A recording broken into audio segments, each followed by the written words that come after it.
is a fantastic idea that was initiated by the Labour government to provide a wide range of services for families in order that they can be helped out of poverty.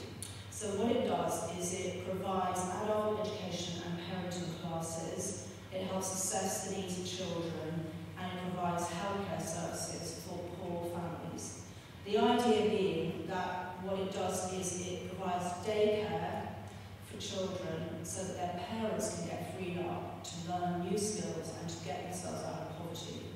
And in this particular project, what you're looking at on the screen here is an aerial view of the primary school to which this children's centre is attached. And we were originally asked to rebuild a new nursery and this children's centre and do a master plan for how this might fit in with the future expansion for the school. In fact, this school had been a tuberculosis hospital during the war. You can imagine what state it was in, and it was a school. The budget was not big, and we started off designing this incredibly compact plan where the nursery is to the north, that's the yellow bit, which has its own play area and is connected back to the existing school. The children's centre is to the south, that's the blue bit. The daycare is the pink bit, and the joined sort of services, the kitchens, toilets and other things, and admin are the green bits. And there's little courtyards cut out of this block of cheese, which form entrances and light wells and things like that. So it's got virtually no circulation in this building. It's all of these spaces just rammed together. That's one way we managed to do it for the budget. But at the same time, the prescriptions under BREEAM are you've got to have really excellent daylight, and you've got to have things like cycle parking, so on and so forth. So what you get is this. Here's the building, the entrance to the children's centre, which you can see on the corner there. You can't see the gabion walls, but you will in a minute. This is a parent arriving, and you can see the rest of the site where the future school will be there. There's the most fantastic play space, for both sets of children who are kept separate in this scheme. And they come and go at different times, and they don't meet each other. And in fact, there are a whole set of child protection issues going on around the centre of the plan. But it's a wonderful environment for them. There's covered play areas so that if it's raining, they can still operate. Inside, the light levels are absolutely fantastic. All the ceilings are wood wool and acoustically isolated and so forth. There are roof lights everywhere letting light in. It's got bags of space for kids to express themselves and do all kinds of stuff. It's a very friendly and welcoming foyer for the parents who come. And the difficulties were things like, at the entrance, the staff entrance, we are required to provide, there you see the gabion walls there, you're required to provide cycle parking, but you only get the point if you provide showers along with that. So if you don't provide that, no matter how much cycle parking you provide to try and get people to go locally by bike, it doesn't matter. So, I mean, in other words, it's taking a hammer to crack a nut, and it's providing such a kind of high bar that actually it's very difficult for a small building like this to see the value in actually doing that. You can see here the building does actually have PV panels on its roof lights, and they cost a fortune and actually don't provide very much renewable, but you know that's again sort of written into the brief. The other thing we found that was that the weighting of the embodied energy in the materials was not transparent. It was very, very hard to fathom why UPVC windows scored an A+ rating, but timber windows was a B. I mean, you know, there were all sorts of inconsistencies there. And that the whole system was based around people getting their products verified by the BRE, which you pay for. So small innovative companies don't really get a look in on any of that. So we began to feel that this client was being failed by this process, and it wasn't really serving their ends at all, and yet it cost them a lot of money for no really good reason. So having done BREEAM, we actually found ourselves really rather falling in love with it. And although I know that templated solutions do encourage people to think about these things, and one thing it does do is link up behavioural and well-being issues with other issues about more technical issues about being green. Nonetheless, it seems to have its balance a bit skewed, and it's a very blunt instrument to take to a little thing like this when people are trying to be good. So the next project we embarked on was Sandal Magna Primary School. Now this was an interesting one coming shortly after Heathfield, because this is a brand new primary school that replaced an existing one. It's in a town in the north of England, and it essentially it's trying to put sustainability at the heart of the primary school curriculum. Getting people to think about sustainability, to embed it in the school behaviour and to employ it in the curriculum, and it uses the building as a demonstrative tool in order to do that. But what was interesting about this when we were approached by the client was that they had actually no wish to go down the BRIAM route at all. They just wanted a green building. So we thought, that's great, hallelujah, we'll be able to do something without the constrictions of this process. And actually it was a wonderful way of working through what was really important for this community about this building. So, to tell you a little bit of the story behind this one, this is the school from Bellevue Road, which is the front entrance to it. And you'll see why the school's set back a long way, but what it does do is it sets up this very beautiful sort of front garden for this building. So although it's a sort of civic building in many ways, very much part of the community, it also has this great kind of forecourt, this garden which welcomes people in and is the setting for the building behind that. When we were approached by this client, the head teacher said to us, I want you to design me a brick building. And we were like, oh my God, we've never done a brick building, for what on earth are we going to do? And I was very sort of shocked and didn't really want to do it at all. But when you go around this area, you'll see exactly why she wants to do that. Now this is the school and its playing ground before we came along. So there was this existing school on the site. This was it. It was about 100 years old. Nothing particularly wrong with it, but it was a bit dilapidated, hadn't really been looked after, and you could see that the playground was really dire. It was just a sea of black tarmac, very, very unstimulating for children. And yet this school played a very, very important role in the life of this community, which is about 75% Pakistani, about 15% travellers and economic migrants, all moving through. So there's a 20% churn in students every year in this primary school. We did a lot of work in the early days with the school, the governors, teachers, and the community, and that's the head in the bottom image there, that's Julie Simpson in the red skirt, the head of the school, in a public open day when we showed our designs before going in for planning. So there was a lot of talk with the people who were going to be using the building about what they wanted and why they wanted it. And key to it actually was the provision of services to the mothers of the children who came into the school, because very often these were women who came over from villages in Pakistan and arranged marriages. They landed up in Wakefield. They had no support network. Many of them didn't speak English, and they were not hooked into any social services, and they weren't allowed out unless they were accompanied by a male relative. So children were arriving in school undernourished, they didn't speak English, they were not very fit, etc., etc. And actually the remit for this school was get the mums in, then we can teach them to English, we can teach them parenting skills, we can get them hooked into the local GP, social services network, etc., and help the mothers to help the children. But at the same time, the sustainability agenda here is all about helping the children to understand how the environment works so they can teach their parents. That's how it works.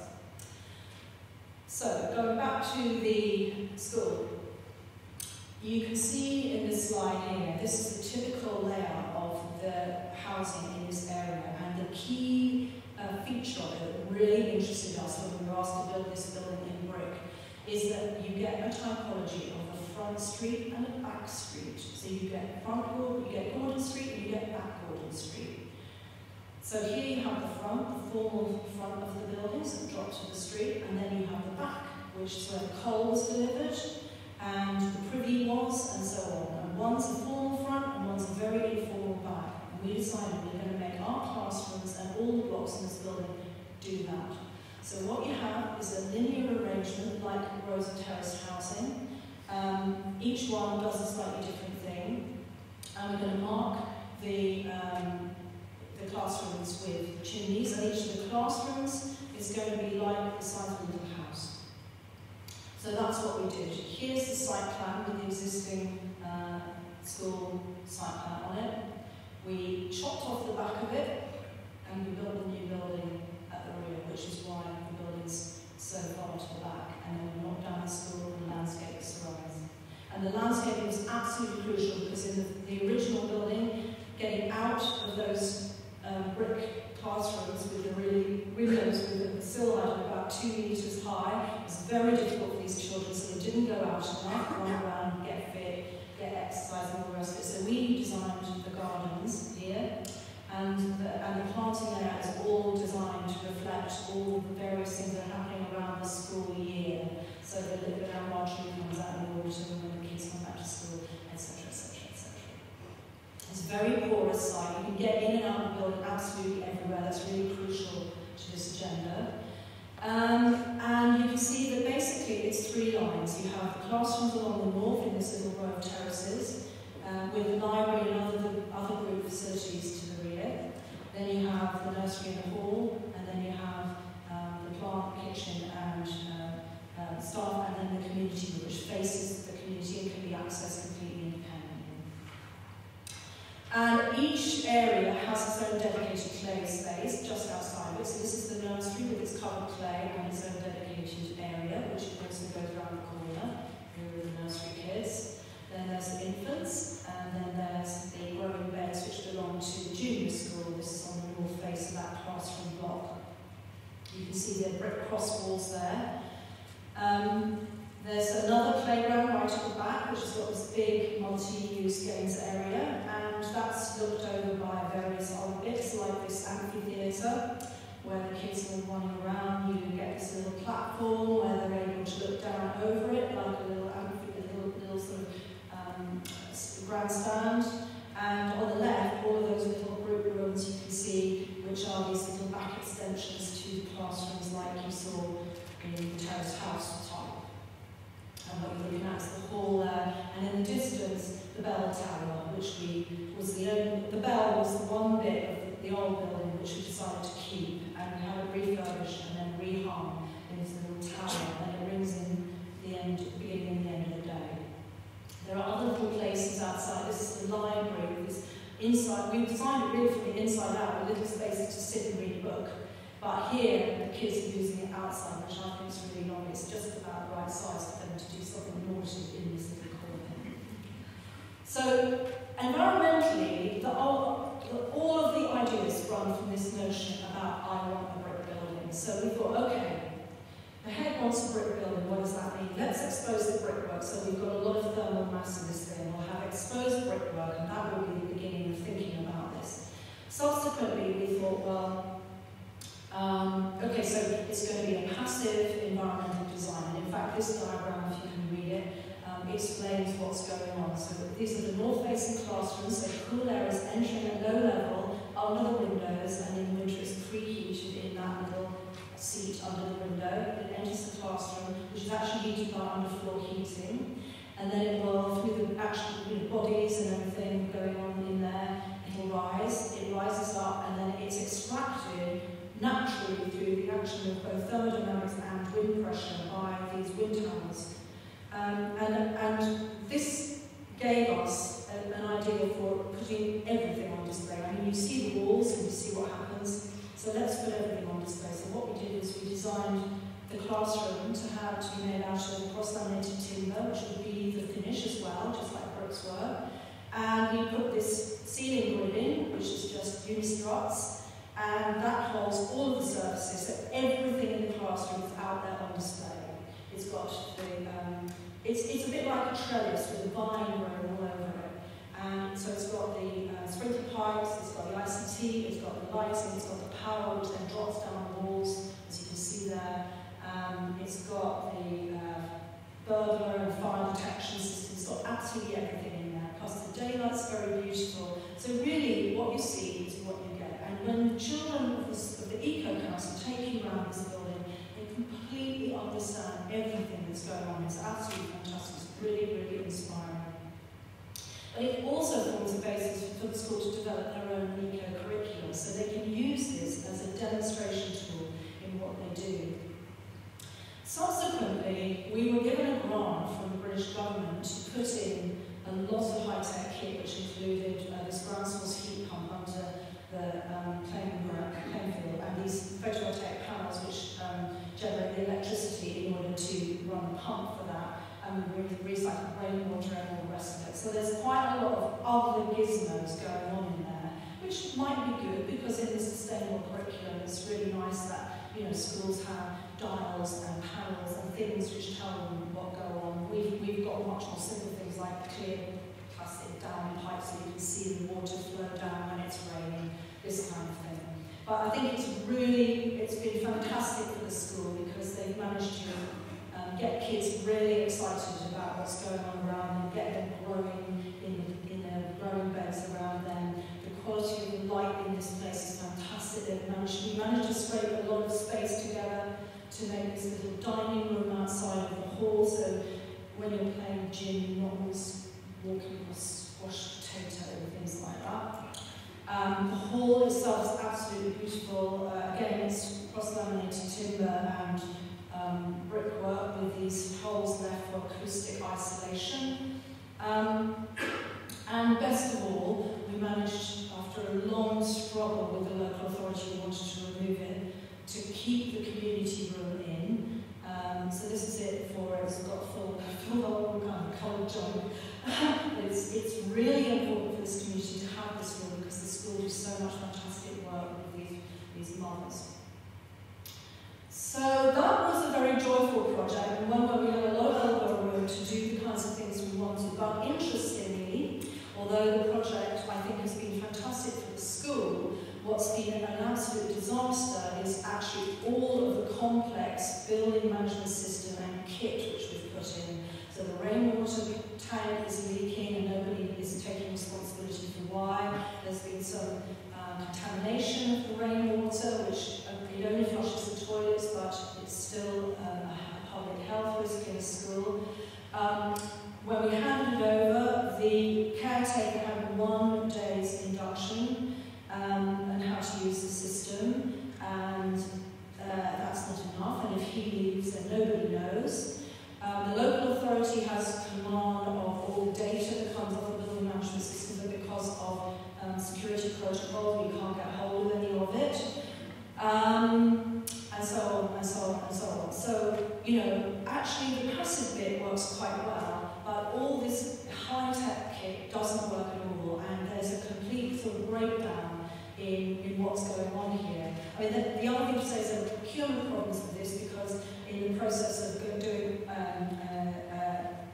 tendering the project, what happens is that things get re-specified, and then different people take over, they put something else in, no one knows how it works, or it gets gone down, until in the end it's not actually what you thought you were getting. So there are all sorts of kind of hook-up issues around a building like this, which actually just make me think it's not the way to go. But if you understand and make things very simple, and the users get it, because they know how, they don't feel intimidation, they know how to use the building, then that's really the way to go.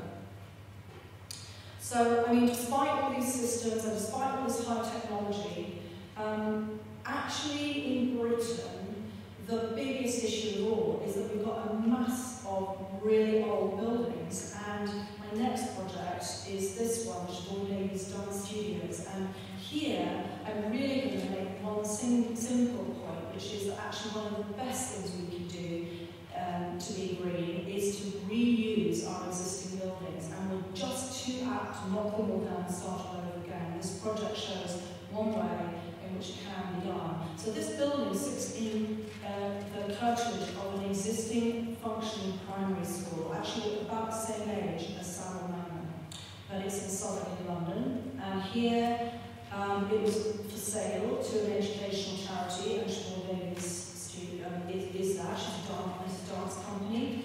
And this is the building before we got hold of it. It's basically sort of two wings and a sandwich bit in the middle of it.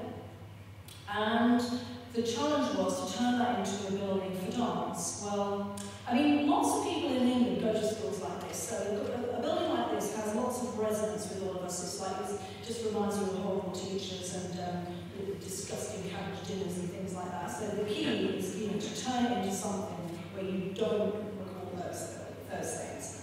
And I mean, the key move is really what are we going to do with the roof, because the studio had to be 5 meters high, and really the only place to go was on the roof. So the roof became the point of a lot of tension, and we spent a lot of time developing solutions for it. This is a really, really early model of a kind of ribbon banding for the roof structure, and clearing out. You can see the far right, clearing out of that bit, sandwich bit in the middle to make a new foyer. Here's the rooftop studio, which has amazing daylight and beautiful views of central London, where the light is moderated by these Sandal windows, which are translucent but not transparent. And the reuse of existing spaces, which had originally been classrooms, but turning them into, in this case, a research studio, with a new acoustic ceiling and very nice ground floor and stuff like that. And then clearing out the centre to make this wonderful double height space with changing rooms to one side and new dance floor held up on this column, and welcoming you through to this new staircase at the back, which forms the main circulation route through the building. So, and that's it from the outside. So, I mean, one of the joys about working in this project was actually, looking very carefully at what there was, assessing its relevance. I mean, the great thing about brickwork is it's a fantastically forgiving material, and you can bash it around quite a lot and it will just bounce back. So, here you can see one of the walls which originally had a dividing wall in it, and we chipped away at it, we hacked out a chimney breast, and we re-rendered other layers, and we picked on colours that were merged and reused them in the building. There are echoes of staircases which we just chipped away, and so forth. And in altering it, you bring a new understanding about the meaning of this building to a new group of people, and you make it something different. And it's a real joy to do that. And in fact, the greatest thing about this building is that Siobhan Davies got so interested in the building process and how many people it involved. There had been a very deep process, lots of collaboration, that she herself has changed her art practice as a result of this. And if that isn't a kind of recipe for resilience and, and a kind of sustainable model for an art practice, I don't know what it is. And she's using the building now to invite lots of people in to make work in response to the architecture, to dance, and really turn it into a kind of art centre in the broadest sense. It's really fantastic to see. So, I mean, we didn't do very many things which were, I would say, sort of the textbook green things, although the key thing we did in the office was to bring an earth tube slinky in from the playground to cool the office in summer, because believe me, opening the windows into a playground full of screaming kids all day long is not the greatest way of keeping calm.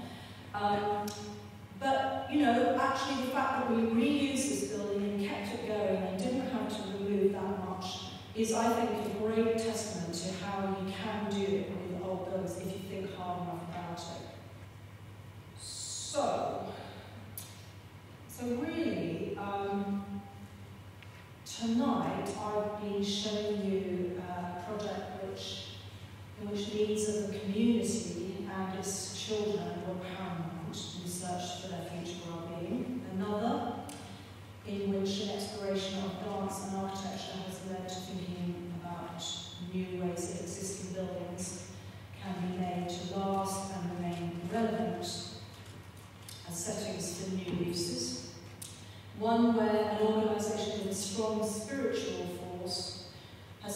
look again at its relationship with the different world outside, and a project aimed at helping children so that their parents can thrive.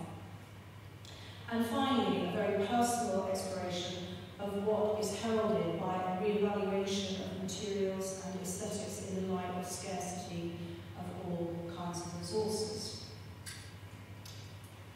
In trying to embed sustainability and lead people towards a greener building culture, my perception is that we're moving towards a much more templated set of solutions like BREEAM, Passive House, Zero Carbon, Z buildings, LEED, and now, almost more scary of all, something called soft landings, which is beginning to arrive in the UK, which is actually all about how to induct users in how to become sophisticated building operators rather than our dumbing down our work, because we can't seem to be doing that. And I think one of the problems about this templated solution, as you probably understood my intonating, is that often clients want a badge of honour that go with these things, but they come at cost to the client, not just the financial cost, but a maintenance regime cost, all kinds of issues that they can't necessarily cope with and so forth, which actually make them feel that they don't get the scores they want, they're failures. And although I think they are well-intentioned and they do attempt to hook up all kinds of issues around sustainability, which is a good thing, I think in a way what they do is they absolve the designer from thinking about what is right in this situation and finding the right solution to that, which includes understanding its users. And it must be remembered that clients and users are absolutely not necessarily aligned in their thinking about what is good. Clients might think excellent is good, whereas the users find it a pain in the neck and absolutely not worth it. So I think user capability is a fantastically undervalued thing, and actually the problem with the templated solutions is it closes down the discussion about resilience and what it means to make long-term decisions about these buildings. So I'm really arguing actually for an urgent reckoning with architecture's contract with all of these issues, and as well as obviously looking at procurement and costing regimes which just don't support this way of thinking. So, out of the work I showed you tonight, it's been interesting to look back at the many shades that green building can take, and perhaps even more interesting to reflect upon how difficult it seems to join up all the dots in the equation. To conclude, I am convinced that architects, like culture in general, are predisposed to abstract solutions, and they rely on technology and feel perhaps, maybe partly because they feel powerless in the face of the unpredictability of human behaviour and future living patterns and all the rest of it. But that's why the solutions lie in recognising this unpredictability, just accepting that, and making solutions as simple as possible, rediscovering old knowledges that are about to die out, and being demanding about our choices of materials, product and manufacturing processes, and not being bullied into these templated solutions that tell us what we can and can't use. And I do believe that the past can give us enormous insights into other ways of doing, of being and behaving around buildings, and we need to regain the skill of working with our buildings, using them properly, or else we will just become passive consumers, or worse, maybe victims of other people's technical fetishes. Thank you.